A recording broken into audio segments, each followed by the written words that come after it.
பட்டறையிலும் இரத்தினக்கல் அகழ்வின் போதும் பயன்படுத்தப்படும் உபகரணங்கள்.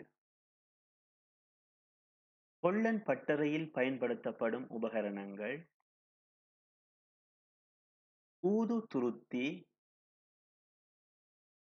சுத்தியல், சாவணம் அல்லது இடுக்கி,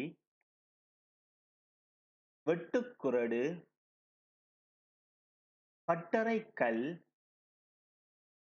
மூக்குக்குறடு. இரத்தினக்கல் அகழ்வின் போது பயன்படுத்தப்படும் உபகரணங்கள்: சவல், மண்வெட்டி, பிக்கான், நாம்புவ.